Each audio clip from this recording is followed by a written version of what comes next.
Thank you very much. And like Richard said, my name is Erik Lawyer, and I founded the FireFighters for 9/11 Truth after I watched Richard in one of his presentations, and I realized that something more had to be done. And I just want to thank Richard for everything he's doing here, and the FireFighters for 9/11 Truth strongly support Richard Gage and all the architects and engineers that have the courage to sign that petition. And I know from personal experience, there's about 5 times as many out there that believe what we believe but don't have the courage to sign it. So what I'm hoping today is that people will find the courage after listening to this presentation and seeing everybody here and seeing that we are behind it. We also demand an investigation that follows the national standards and has contempt and subpoena powers. 9/11 was the greatest loss of life and property damage in U.S. fire history. This should have been the most protected, preserved, over-tested, and thorough investigation of a crime scene in world history. Sadly, it was not. What was it? Well, we know from their own admission, the majority of the evidence was destroyed. Like Richard said, 22 years of experience, I've seen a lot of crime scenes. I've never seen anything like this in my life.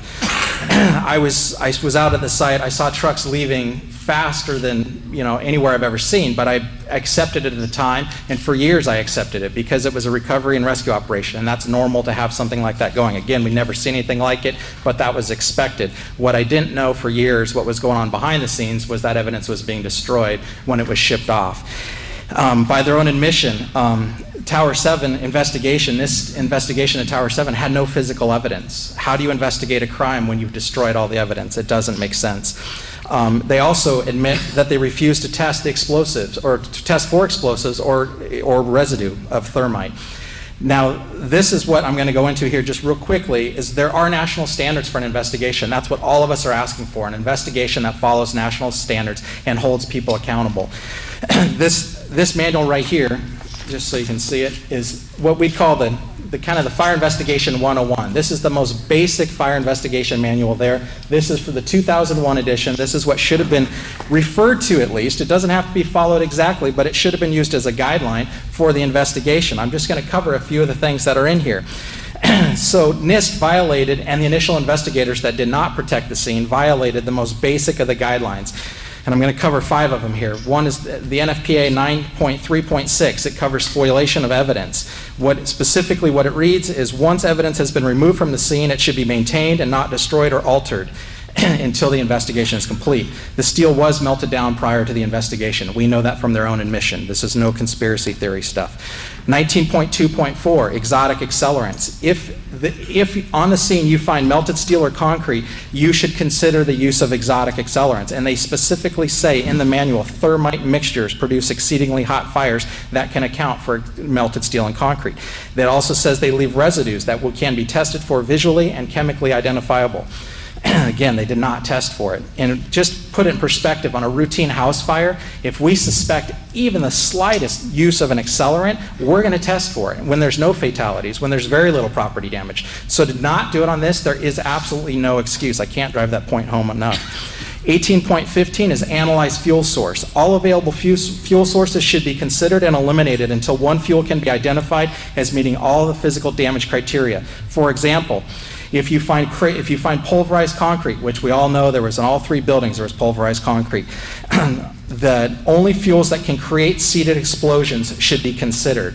So they shouldn't be considering fires. They shouldn't be doing that. It doesn't account for pulverized concrete. They should only be considering exotic accelerants and explosives. 19.4.8.2.6, extremism. The terrorist may include fire as but one of a variety of weapons along with explosives used in furthering his or her goal. We know they used them in '93. Why would we not test for them now? There was reports that day, multiple reports, which I'll get into here in a second. So they could have put them in the basement. How do we know that unless we test for it? I mean, even if it is the terrorists that they claim they are, we need to test this.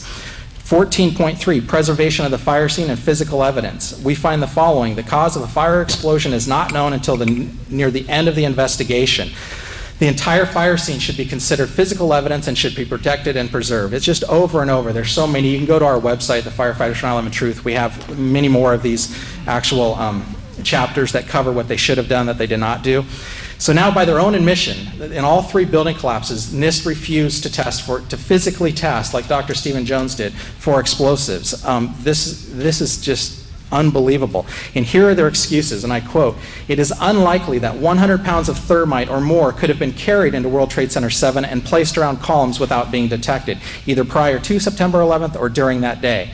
So again, I've been on a lot of fire scenes, and I've seen a lot of investigations, and why would we not test because something's hard to do? That's the exact reason you need to investigate it. If that was hard to do, we need to find out how they did it.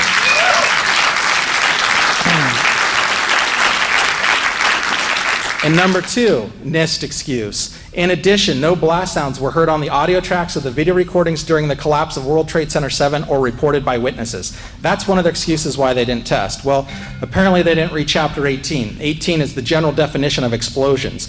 Although an explosion is almost always accompanied by the production of a loud noise, the noise itself is not, in big bold letters, an essential element in the definition of an explosion.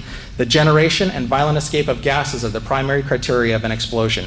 So that alone says they should have tested for it. But then we also, NIST has lied, and we can prove it. As soon as the new investigation happens, the evidence is out there for you to see right now. We have 118 first responders who reported explosions. We have the radio transmissions from FDNY members that are still recorded today that reported explosions. We have audio recordings. We have video recordings. I've personally talked to witnesses that heard them. So there's nothing short of saying they lied, and they need to be held accountable.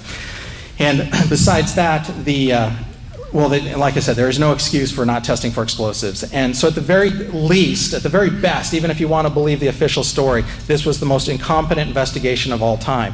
And I've talked to a lot of investigators that were there, and I asked them the specific question, why did they refuse to test? They weren't the ones who refused, but NIST did. And they said, all we can say, all they can answer is incompetence, or they tell me to shut up. They cannot give me any reason that follows national standards. So, but the reality, after all the research everybody here and the incredible people we're in the room with today have done, the reality is it was a criminal investigation to cover up the crime. So, just to finish, I'd like to read a quote. This is from a retired, decorated FDNY lieutenant. Anyone who knows the fire service, he is a stud. He worked on Ladder Company 26, Rescue Company 3, Rescue Company 1 in his career. Anyone who knows, those are amazing companies.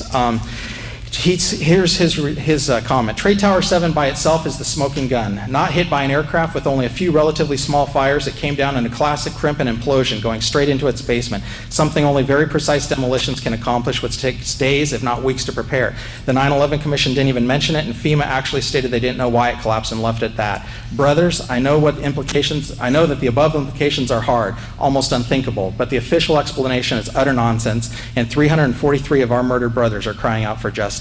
Yeah. Thank you.